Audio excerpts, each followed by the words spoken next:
இன்றைய இரையாற்றல் பகிர்தலுக்கு வந்திருக்கிற அனைவரையும் வரவேற்கிறேன். மகிழ்ச்சி. நம்ம நேற்று தற்சார்பு பற்றி பார்த்தோம். தற்சார்புங்கிறது என்னன்னா, நமக்குள்ள இருக்கிற இறைத்தன்மையை சார்ந்து முழுமையா தன் இயல்புல வாழ்றதுதான். ஒரு மனிதனால எல்லாத்தையும் சாதிக்க முடியுமா? நீ ஒரு ஆள் மட்டும் மாறிட்டா உலகமே மாறிடுமா அப்படின்னு நம்மகிட்ட பொதுவாக கேட்கப்படக்கூடிய கேள்வி. நம்ம ஒரு நல்ல விஷயத்தை பத்தி பேசும்போது, ஒரு மாற்றம் வரணும்னு நினைக்கும் போது, அதை நண்பர்கள்ட்ட குடும்பத்துல பகிர்ந்துக்கிற போது என்ன சொல்லுவாங்க? நீங்க ஒரு ஆள் மாறிட்டா எல்லாரும் மாறிடுவாங்களா? நீங்க ஒரு பெரிய பதவியில பெரிய பொறுப்புல இருந்தா தான் சொல்வதற்கு உங்களுக்கு தகுதி கிடைக்கும். அப்பதான் நீங்க சொல்ல முடியும் அப்படின்னு சொல்லுவாங்க. ஆனா உண்மை அப்படி கிடையாது. தனி ஒரு மனிதன் தன்னை உணர்ந்தவன், தற்சார்போடு இருக்கிறவன் ஒரு விஷயத்த எளிதா செய்ய முடியும். பெரிய பதட்டான ஆடைகள், விளம்பரங்கள், அதிகாரங்கள் மேல இருக்கிறவங்க எந்த ஒரு விஷயத்தையும் செய்ய முடியாது. எந்த ஒரு நன்மையும் செய்ய முடியாது. நீங்க நடைமுறையில் பாக்குறீங்கல்ல, பெரிய பெரிய அதிகாரிகளும் அரசியல் தலைவர்களும் மதவாதிகளும் மேடை ஏறி என்னென்னவோ பேசுறாங்க. ஆனா ஒரு நன்மையை செய்ய முடியுது அந்த உலகத்துக்கு?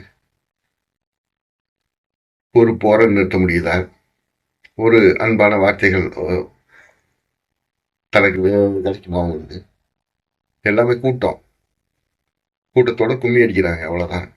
சில பேர் மேடையில இருந்து கும்மி அடிக்கிறாங்க, சில பேர் கீழே இருந்து பண்றாங்க, அவ்வளவுதான். எந்த விதமான பயனுமற்ற குருடர்களா இருக்காங்க.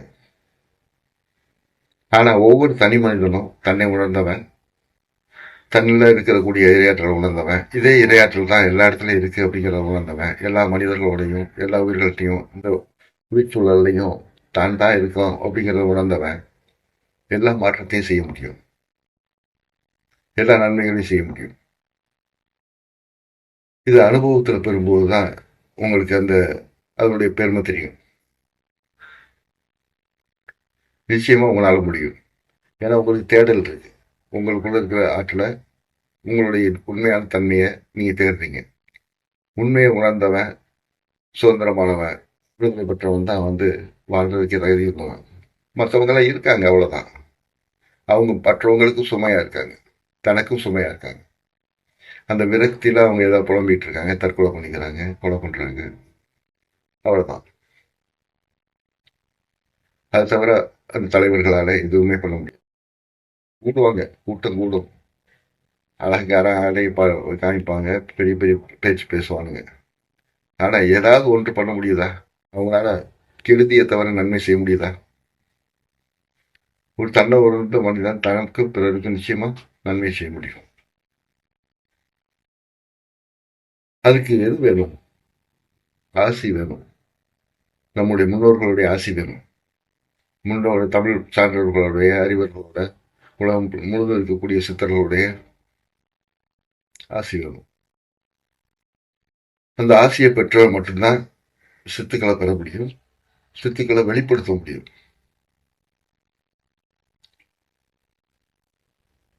அந்த ஆசையை எப்படி பெறுவது?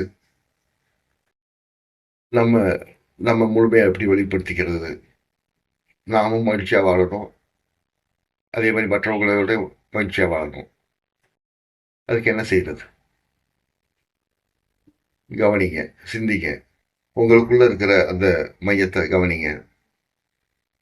உங்களுடைய ஆற்றலை கவனிங்க. இந்த உடல்னால இருக்கக்கூடிய ஆற்றலையும் கவனிங்க. உள்ளத்தால இருக்கக்கூடிய ஆற்றல், நமக்குள்ள இருக்கிற அந்த இறை ஞானங்களையும் கவனிங்க. அப்பதான் அது வெளிப்படும். அதை தூண்டுவதற்கு பெரியவங்களோட ஆசை நமக்கு தேவை. அது சரியான நேரத்தில் கிடைக்கும். நாம நேரடியா ஆற்றல் பகிர்தலை துவங்குவோம்.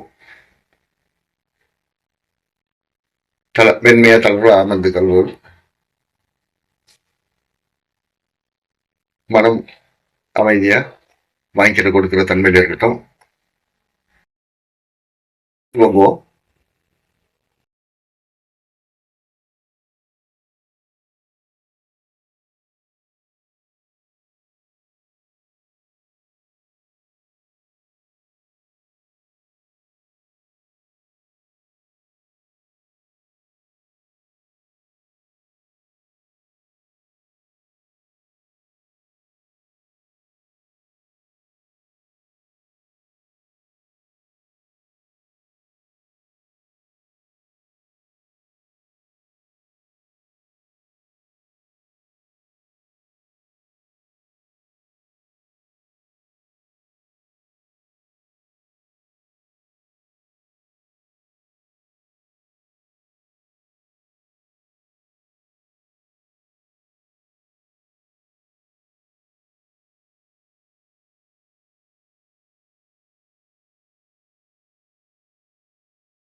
நன்றி நண்பர்களே.